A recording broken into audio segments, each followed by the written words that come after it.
Mpira wetu usitufanye tuwe maadui, hususani hizi timu za Simba na Yanga zisije zikagawa utanzania wetu na umoja tulionao.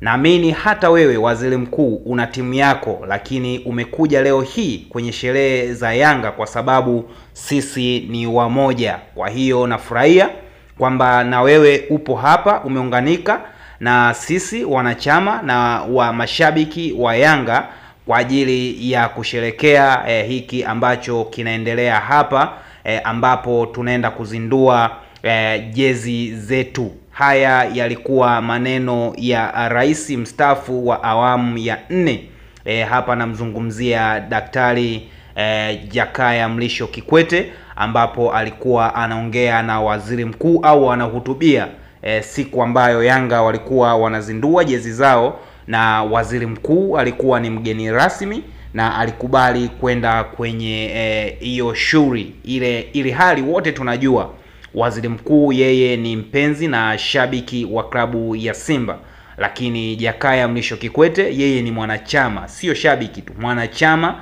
na shabiki wa klabu ya Yanga, na hilo alilitarabaisha hata alipokuwa rais wa nchi hii.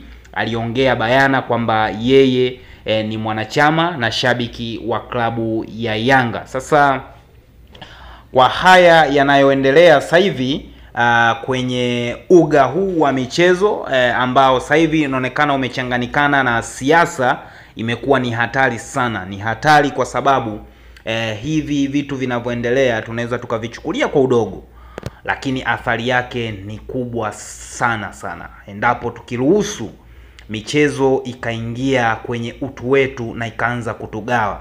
Maana sasa hivi hata hizi timu mbili zinachukulia hivi kama utani au masihara, lakini ni hatari sana.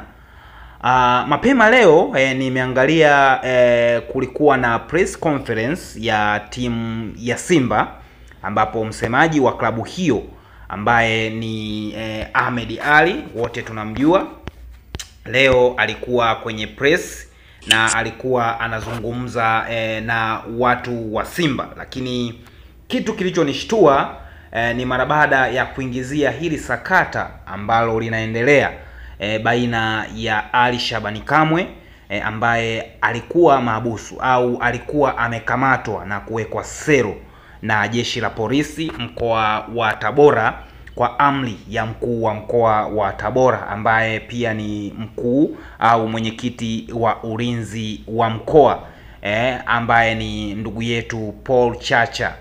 Na Ahmed Ali alianza kwa kusema tunafanya utaratibu wa kumwalika mkuu wa mkoa wa Tabora Paul Chacha aje kujumuika na Watanzania wenzake kuangalia mwakilishi wa nchi akienda nusu fainali.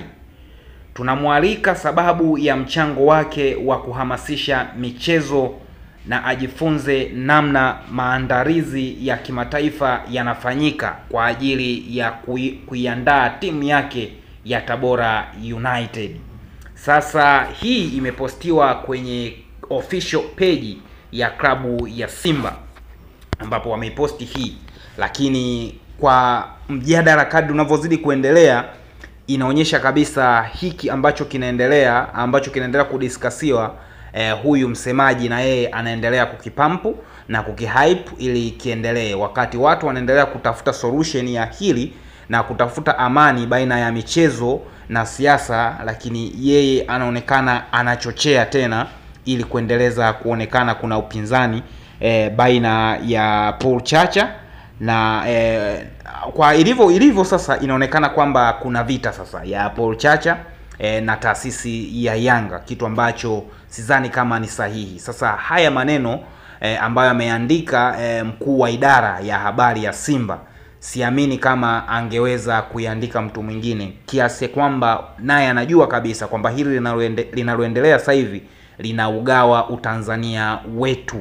So mimi naamini angetumia busara tu, ili linaloendelea angeachana nalo liendelee na lingempita tu, yeye angeendelea na hamasa zake, lakini ameamua kuligusia kiasi ambacho wengi wamejaribu kuwaza kwamba ana maana gani. Lakini kwa sisi wajuzi wa mambo ambao tunaingia ndani na kujua kile ambacho kinaendelea, tunaelewa kwa nini ameandika haya, kwa sababu anatafuta hype ili watu waendelee kuwa na yeye kwenye kile ambacho anakizungumza. Lakini kwa sisi ambao tunapenda amani na tunatangaza amani siku zote, tunajaribu kuliweka sawa hili ili likae kwenye mstari wake na watu waendelee na amani, lakini pia na utulivu ambao upo hapa nchini kwetu. Hizi timu mbili baina ya Simba na Yanga zisiugawe Utanzania wetu, wala zisiondoe amani yetu tukaanza kuchukiana bure, kwamba wewe kisa shabiki wa Simba na mimi nakuchukia kwa sababu mimi ni shabiki wa Dar es Salaam Young Africans. Sasa au wewe shabiki wa au mimi shabiki wa Simba nikaanza kukuchukia wewe kwa sababu ni shabiki wa Dar es Salaam Young Africans. Sasa hicho si kitu ambacho kitaipendeza au kitapendeza sana kwa nchi hii ambayo tuliachiwa na waasisi wa taifa hili ambao ni Mwalimu Julius Nyerere, lakini pia Amani Abeid Karume, ambapo wao walituachia likiwa na amani, na inatakiwa amani tuiendeleze kwa vitendo tena, sio kwa kugawanywa kwa vitu vidogo kama hivi ambavyo wote tunajua Simba na Yanga zilikuwepo toka enzi na enzi, na hizi timu zilikuwa na upinzani hivyo hivyo toka enzi na enzi. Lakini pale ambapo inakuja kutokea sasa hivi kuonekana kwamba labda sisi karne ya sasa hivi au generation hii ya sasa hivi ndo tuna mapenzi makubwa sana na hizi timu kiasi cha kwamba hatuogopi hata kuhatarisha amani yetu, hiyo itakuwa ni hatari sana sana sana sana.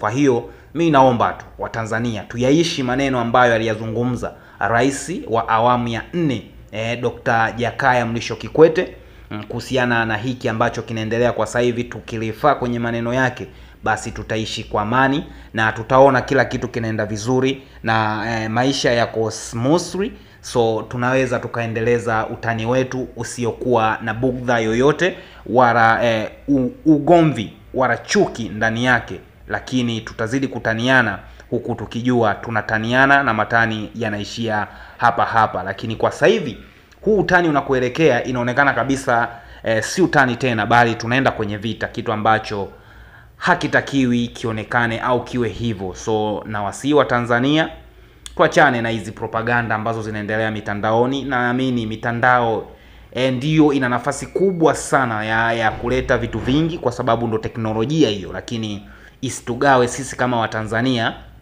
tukafikia hatua ya kusahau tulikotoka, tukafikia hatua ya kusahau kile ambacho kinaendelea kwenye nchi za wenzetu, kwa mfano DRC Congo vita.